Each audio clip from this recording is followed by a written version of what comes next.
Amen. Okay, we are in chapter 53. 53. Yeah, right. There aren't 53 chapters in the book of Numbers, so we're definitely not in 53. We're in chapter 23. We're going to hopefully get through that quick. We're going to end the story that we started last week. Who were we looking at last week? Who were the two main characters? Balaam and Balak, okay. And Balak was who? He was the king of Moab. He was the king of Moab, and he allied himself with what other tribe? Moses' stepfather, or Moses' father-in-law? Midianites, okay? He was the priest, Jethro was the priest of the Midianites. And so we see those two tribes are together, and the tribe that they're particularly focused on is Israel. Why was that a problem for Balak? What did Balak ask Balaam to do? Curse them. You come down and curse these people. Okay, why? Yeah. Yeah, he was afraid of them. Okay, he was afraid of them. Keep in mind that Israel had already gone to two nations and said, please let us pass through. And both of those nations had said, sure, no problem, right? No, okay, didn't say that. Because who was with Israel? God, and it was very evident God was with Israel because everybody knew about what major event, what major miracle.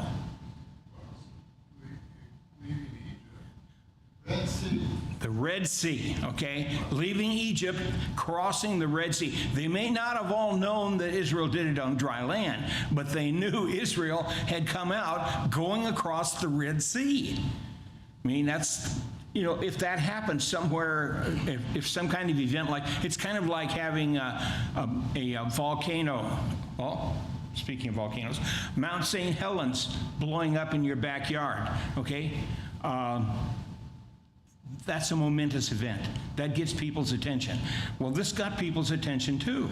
And so this people that's come out of Egypt, okay, he's afraid that they're going to come in and take away his land. He's the king, he's the boss man, and that's what he's afraid of. And keep in mind that he has some knowledge of these people because they're, what's their relationship familially? They're cousins, yes. Don't be shy. It's going to be another one of those nights I can see. Don't be shy. Just, you know, spit it out. You can't be wrong. There are no wrong answers. Okay? So we see that Balak is called Balaam to come south. Balaam is from Aram, and Aram today would, somebody that lived in Aram would be living in what nation? Somebody said it. Syria. Okay? Yes. Okay, would be the nation of Syria, and Balak himself was from Moab, which was south and east of what today we would think of as Israel, Jordan, that area over in there. Okay, so that's who we're talking about. We're talking about these people. So what is it that Balaam wants? We know that Balak wants Israel cursed. What is it that Balaam wants? Why is he willing to do this? What has Balak told him? Yeah, you're going to get a lot of money, okay? And because apparently, as most, I've got to be careful what word I used here, as most people who have special powers, because Balaam did, I mean, he'd been using them. That's how he got his reputation, okay? And so he wants this money from Balak. That's really amazing, isn't it? That a human being would want money from another human being? Come on, folks, loosen up. This is so typical, okay? So he wants this, he wants to get this reward, whatever the reward is, okay? So Balak sends one group of representatives to him, okay, and what is Balaam's answer? What does he tell him that God's told him? Because he goes to talk to God. Okay, but he specifically, he said, what? You will not? No. Actually, well, maybe, yes, I think you're right, the first time, okay? He said, you won't go and you won't do what? You will not curse Israel, okay? You're not going to curse Israel. And then he sends another more highfalutin, as we might say. I've been reading Westerns, that's why I came up with that term. A more impressive someone to speak to Balaam for him, and Balaam really wants to go. Okay, who does he go talk to? He goes and talks to God again. You didn't like the answer the first time? Okay, well, maybe God will change his mind. We're going to get into that in just a few minutes. Okay, so he goes and talks to him again. Balaam, or God tells him again, okay, you can, what could he do? You could go, okay, but you're not going to be able to curse Israel, okay? And so we find them as we begin chapter 23. If you look at 22:41, then it came about in the morning that Balak took Balaam and brought him up to the high places of Baal, and he saw from there a portion of the people. What's a high place? What is he talking about? I'm sorry? Elevation. Yes, elevated. It's a mountain. Okay? Keep in mind that Israel is down on the plain, okay? And surrounding the plain, what do you normally have? Mountains, higher ground, okay? So they're in this place that's called, in verse 41 of chapter 22, it's called a high place. High places of Baal. And what's interesting, this is the first time, as they're up there, that Balaam actually sees Israel and the camp of Israel. And that's where we begin in chapter 23. And so, in verse 7, okay? From Aram, Balak has brought me, that is Balaam speaking, Moab's king from the mountains of the east. Come curse Jacob for me, and then denounce Israel. And in verse 8, Balaam says, how shall I curse whom God has not cursed? How can I denounce whom God has not denounced? Balaam has already told Balak what? I can't do it, okay? I cannot say anything but what God tells me to say. Okay? That's what he says. And so he has seen Israel, and so we get over to about verse 13 through 18 in chapter 23. And what does Balaam or Balak ask there? Verse 13. Yeah, please come with me to another place from where you may see, and although you will not only see the extreme end of them, you will not see all of them. Keep in mind, the camp is pretty big. There's 2 million people in the camp, somewhere between 2 and 3 million. And so it's a good-sized camp. And so in verse 14, so he took him to the field of Zophim, to the top of Pisgah. What's Pisgah? It's another mountain, okay? So it's another mountain that he takes him up to, and he gets another view of Israel, okay? And then if we look in verse 16, then God is speaking to Balaam. Balaam's gone and talked to him because Balak, they go through this whole rigmarole in verses 13 through 15. They create these 7 altars, and they do all of these things, and it's very elaborate, and it's so expansive. Just sounds like something that God would really appreciate, right? When Jacob came back, what did he use for an altar when he came back from his trip to to get his wife? I'm sorry? A stone. Okay. What did he call it? He called it an altar. That's what God called it. God called it an altar. Okay. And God, it's really interesting, but if you think about it, all of the pagan religions that we read about in the Bible, and unfortunately that trend has tended to continue up to the present day, they have this elaborate procedure that they go through, all this elaborate stuff that they do, okay?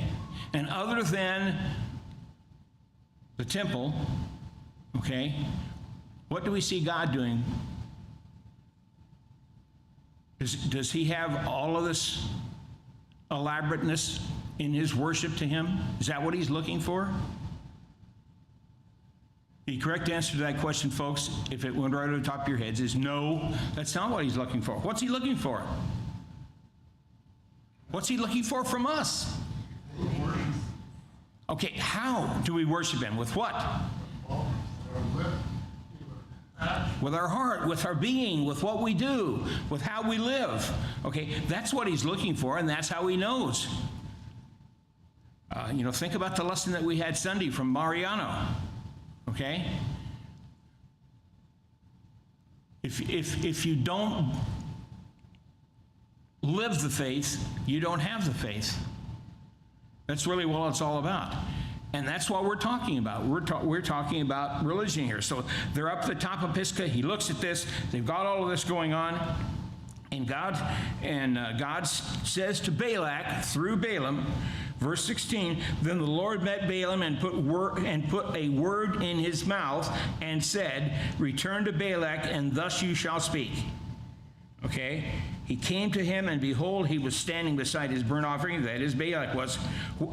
And Balak asked him, what has the Lord spoken? And then he goes into this discourse in 18 through 24, and actually it extends beyond that, but there's some separation in there. But the interesting thing is what he says. Arise, O Balak, and hear, give ear to me, O son of Zippor. Okay?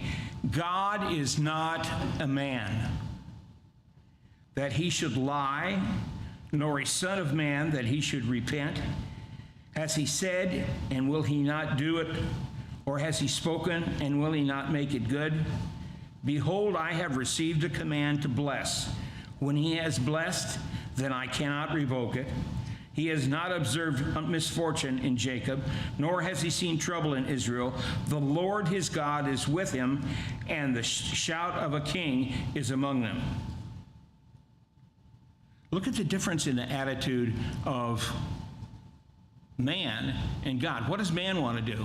What did Balaam want to do in his relationship with God and Balak? Yeah, use it to his advantage. He wants to negotiate. God, can't we work this out? Can't you? He's already done that once, hasn't he? He talked to God a second time, and God said, okay, you can go, but you're not going to be able to give Balak what he wants. And if you can't give Balak what he wants, what is Balaam not going to get? He's not going to get the reward, okay? And Balak's going to talk about that. So Balak appeals to Balaam to at least not bless Israel. Verse 25. Then Balak said to Balaam, do not curse them at all, nor bless them at all. But Balaam replied to Balak, did I not tell you whatever the Lord speaks, that I must do? What choice did Balaam have? Did Balaam have a choice in what he said to Balak?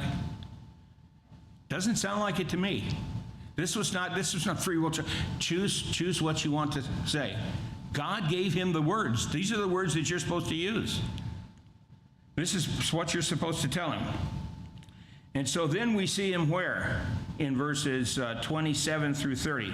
They've already been to the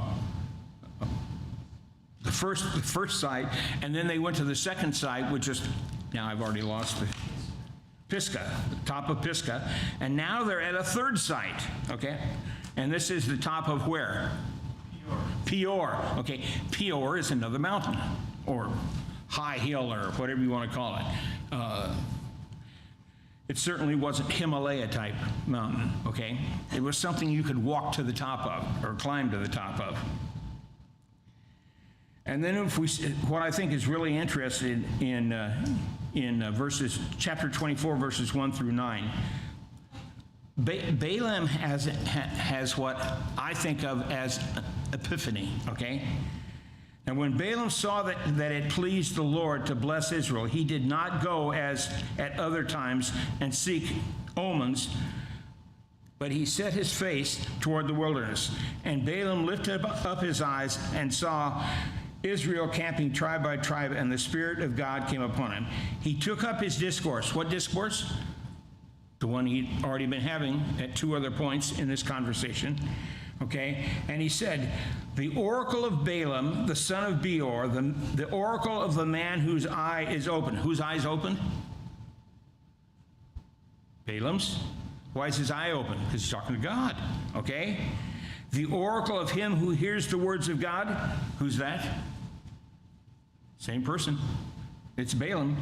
Who sees the vision of the Almighty falling down, yet seeing his eyes uncovered. How far are your tents, O Jacob, your dwellings, O Israel, your valleys that stretch out like gardens?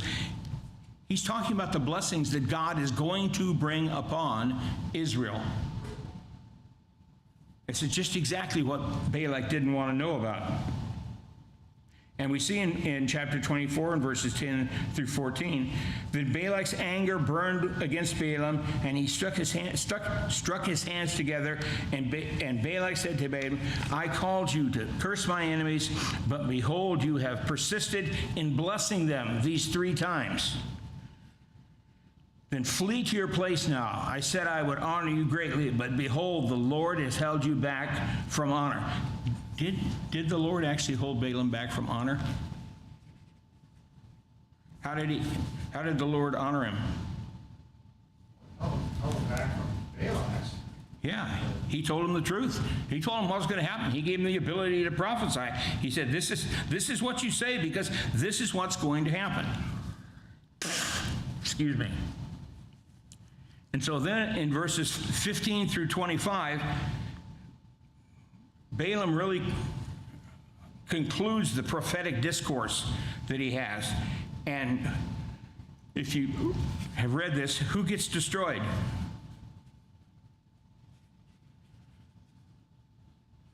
The oracle of Balaam the son of Beor, and the oracle of the man whose eye is open, the oracle of him who hears the words of God and knows the knowledge of the Most High, who sees the vision of the Almighty, falling down yet having his eyes uncovered. I see him, but not now. I behold him, but not near. A star shall come forth from Jacob. Who might that be?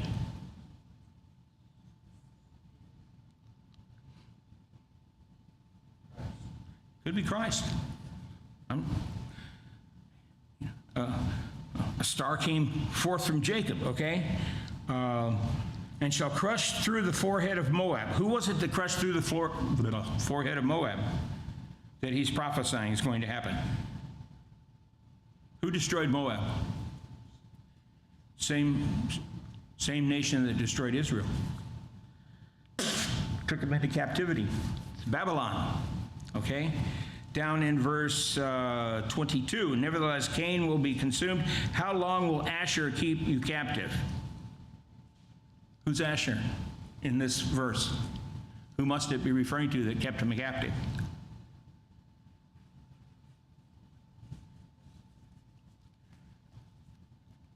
Babylon.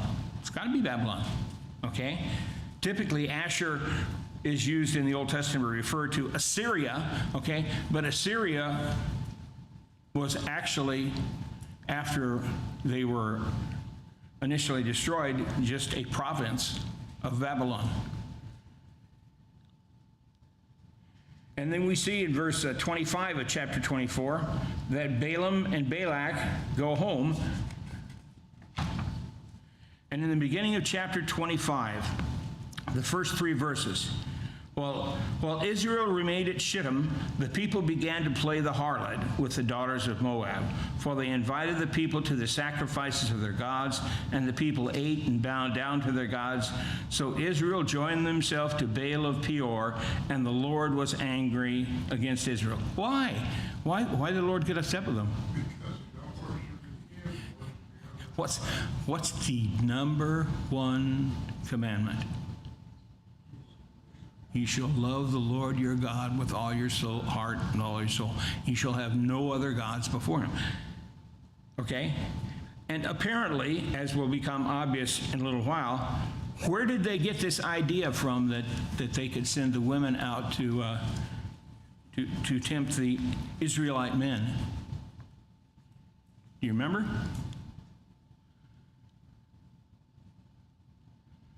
Okay, we'll get there. Anyway, it went so far as the fact that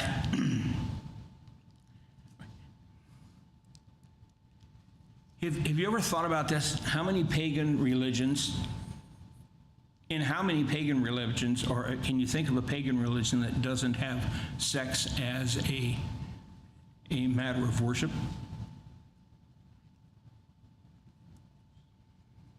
Any pagan religions today that don't have sex as a matter of worship? We don't think about it that way.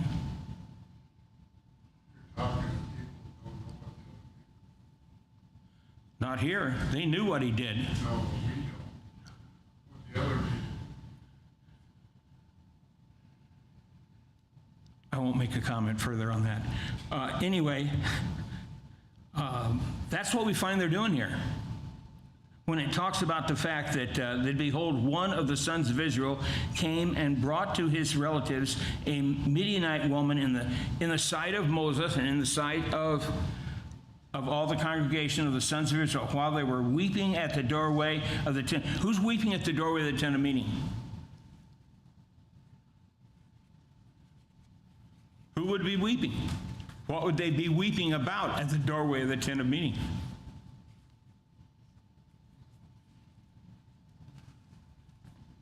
Only one thing that I know of. What had they just done?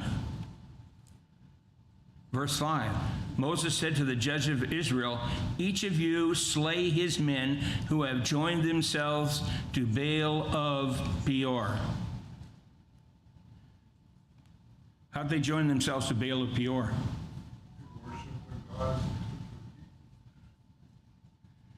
Yeah, it's one of those basic things that as human beings we have a significant amount of interest in, and we don't talk about a whole lot. I'm not certain why, but it's sex. That's how they knew. What's about to happen? One of them is going to do what? His name is Zimri, the son of Sain, a leader of his father's household among the Simeonites. What's he about to do? Yeah. I'm sorry? Well, he's going to die, but why is he going to die? Only because Phineas, okay, stands up for God. Okay?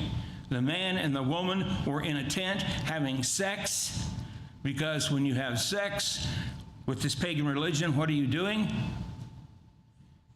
You're worshiping their God. You're worshiping their God. That's what they were doing, okay? And who knew about it? Moses knew about it, okay? The whole congregation knew about it.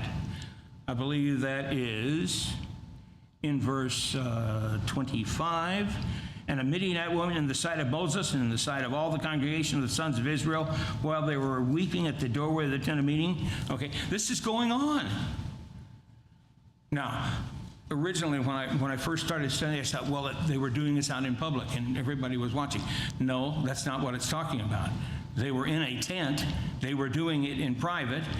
But the bottom line was everybody did know about it.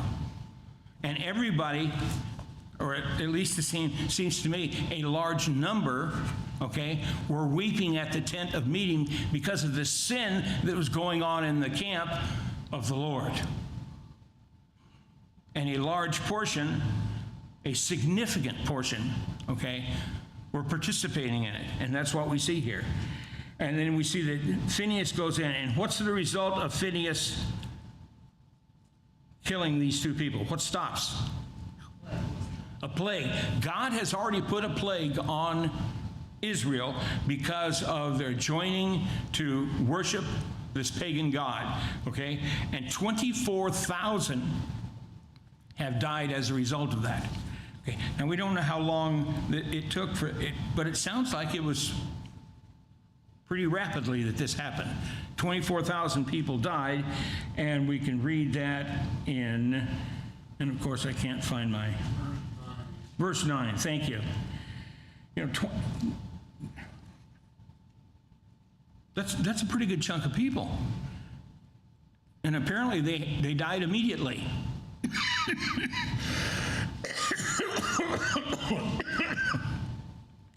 And you go down to verses 14 and 15, and the two individuals that were involved in this, Zimri and Cosby, both of them are identified by God. Okay, and as a result of this, what happens in the relationship between Israel and the Midianites? What does God say that Israel is supposed to do? Be hostile to them, verse 17, okay? And we're going to find out in just a little while what they do is they attack them and they kill them. Almost all of them. And then we see in chapter 26. In chapter 26, we're going to go through really quick. Chapter 26 is the second census, okay? And the second census is a census of the fighting men of Israel, and then actually a third census of the Levites, because they weren't counted among the first census and among this census. Why was that? Why were they not counted? Because they didn't get what? I'm sorry? Inheritance? They did not get an inheritance. Well, they got an inheritance, okay? But the inheritance of the Levites was what? They got to be priests, okay? Their inheritance was God. Okay, that's what they got. But the first census and then the second census, okay, is the basis upon which the land of Canaan, the promised land, is going to be divided. And we see the second census, and we're going to go through this real quick, because what we see is that some of the tribes gained over this period of time that took place, and some of the tribes diminished. And you can go through, I can give you the numbers and all that, I have that written down, but what it matters, let's look at the total.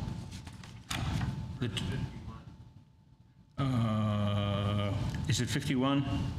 I know it's in chapter 26. There we go. Yes, verse 51. Thank you. There are those who were these are those who were numbered of the sons of Israel, 601,730.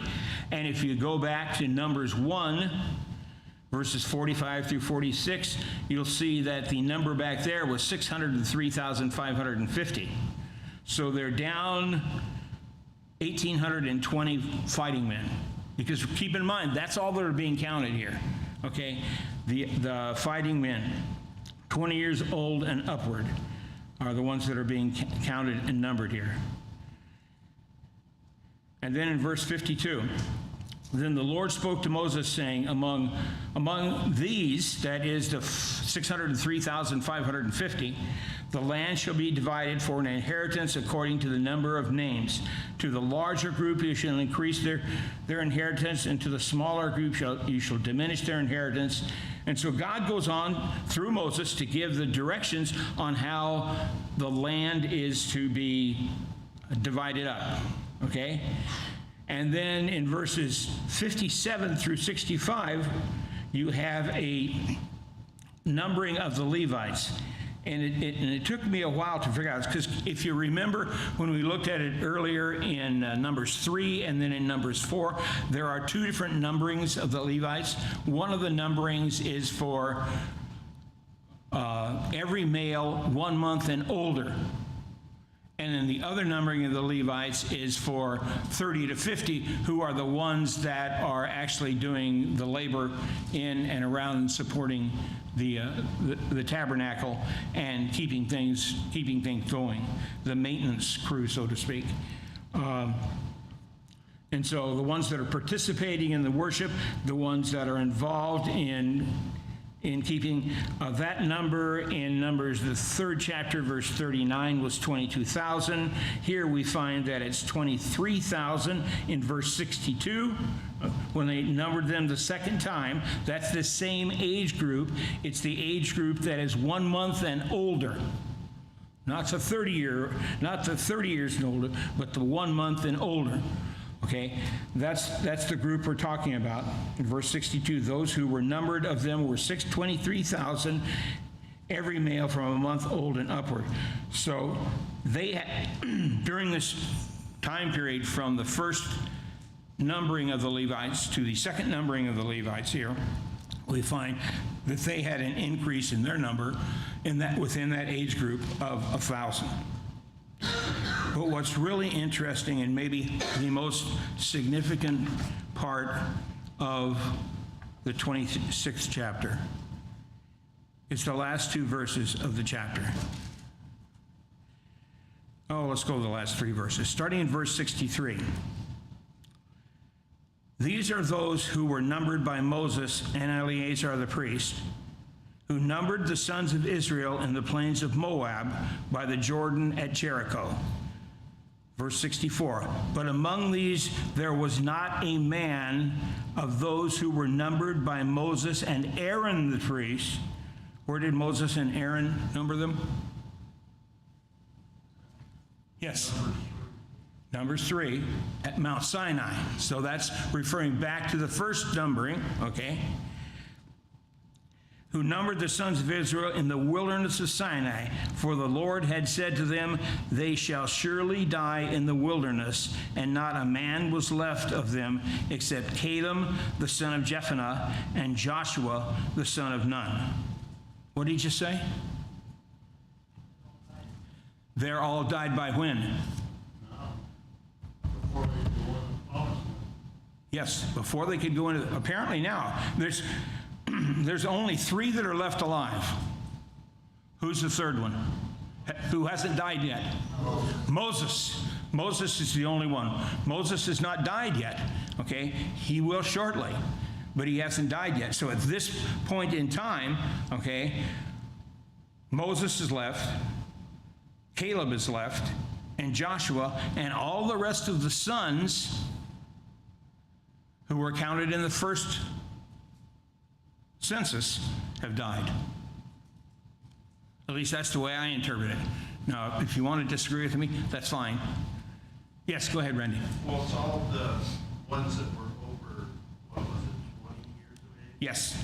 Yeah, all the ones that were younger than that are part of this. Yes, the ones that were told they were not going into the promised land, okay, were 20 years and older, the ones that had been selected, okay, as warriors. Now, nope, that's all I can say. That's all the Lord says, okay? Well, what did he do with the women? I have no idea. Doesn't tell us, okay? They weren't the ones that didn't want to fight. The ones that, you know. Yeah, can't you see them? No, never mind, I'm not going there. That's a non-political thing to say. And so when we get into chapters 27 through 30, it's interesting. How much time do I have? 10 minutes. It's 35. All right. I am proud of you, Rex. You got through 4 chapters at least. Chapters 27 through 30 really are instructions for the new generation, because that's going to be delivered, and that's what Deuteronomy is all about. Deuteronomy means number 2, okay? When we get into Deuteronomy, we're not going to find many new laws. Where were all the laws delivered? Sinai, okay? And the laws that you're going to find here at the end of Numbers and in Deuteronomy, they're not new. Okay? They're repeat because what had just happened, according to what Moses told us in Numbers 26, whatever the verses were, 63 through 65, what had happened? They're all dead. Everybody else is dead. Okay? So it's these new ones, okay, that are now 20 years and over who will be fighting, okay? And they are the ones that will go into the promised land. So, we start off, okay, with instructions of for the new generation. And in chapter 11, chapter 27, verses 1 through 11, we run into a situation where a daughter of Manasseh, okay, daughter in the sense that she's in the tribe of Manasseh, but it wasn't a direct daughter.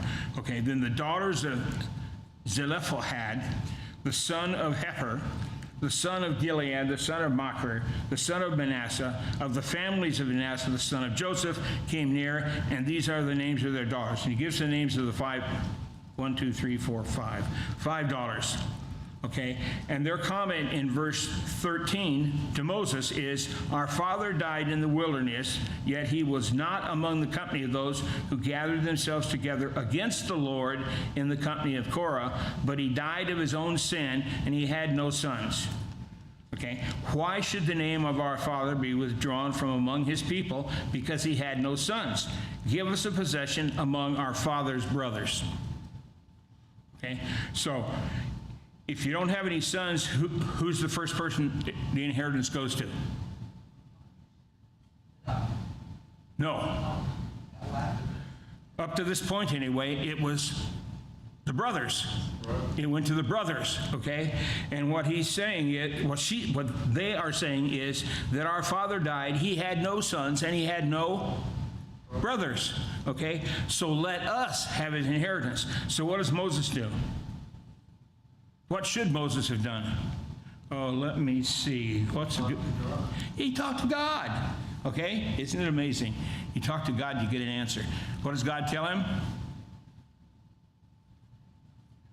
Verses 5. Okay?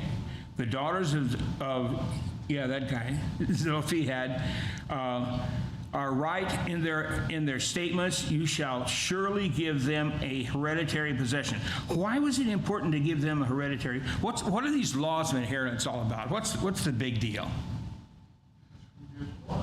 Who gets what where? Okay, in Canaan. Okay, when they divide it up. What does it matter? He who has the biggest gun gets the most property, right? He who has the most gold gets the most property? Chapter 26, verses 55 and 56.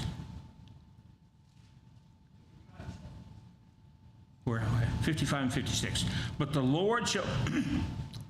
land shall be divided by how? Lot. Okay, Lot. They shall receive their inheritance according to the names of the tribes of their fathers. According to selection by Lot, their inheritance shall be divided between the larger and the smaller groups. Who controlled Lot? God did. So when the lands were divided up, who made the division? God made the division, okay? It wasn't a man, it wasn't Moses, okay? God was the one that by Lot controlled who got what.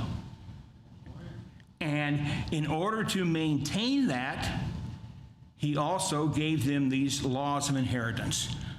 Because the key to understanding the inheritance laws is to keep in mind that the intent of the laws was for the land to continue to remain in the same family and thus within the same tribe as it was originally divided by God.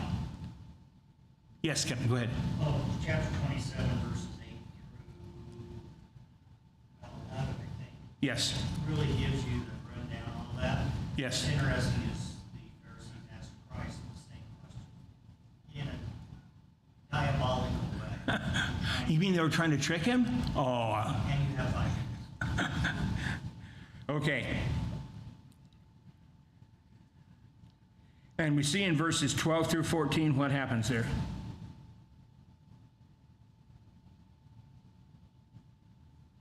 Go up to this mountain of Arabim and see the land which I have given to the sons of Israel.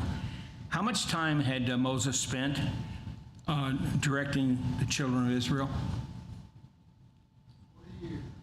40 years at least.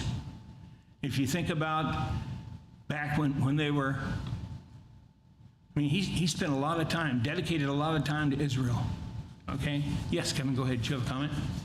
120 years, actually. Yes. So, 40 years getting ready, 40 years, and then another 40 years while they're in the desert. That's just 120 years. Okay, I'm gonna take one more minute and make a note here so I'll know where to start next week.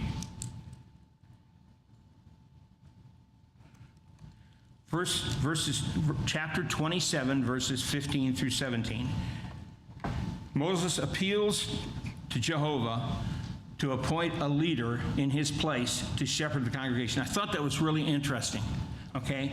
It seems to me, based on his past experience with Israel and their leadership, he doesn't have a whole lot of confidence that they're going to make some good decisions about leadership. So he appeals to the only source that he has absolute confidence in. Then Moses spoke to the Lord, saying, "May the Lord, the God of the spirits of all flesh, appoint a man over the congregation who will go out and come in before them, and who will lead them out and bring them in, so that the congregation of the Lord will not be like sheep which have no shepherd." And then we find in verses 18 through 21 of chapter 27, who does God pick? Joshua, okay? What does the name Joshua mean? God with us, Savior. It's a synonym for what? Jesus. It's the Hebrew synonym for Jesus. And so we see that's who leads the children of Israel into the promised land. And then next week we will continue with this section, which again is focused on what's going to happen when they go into the land.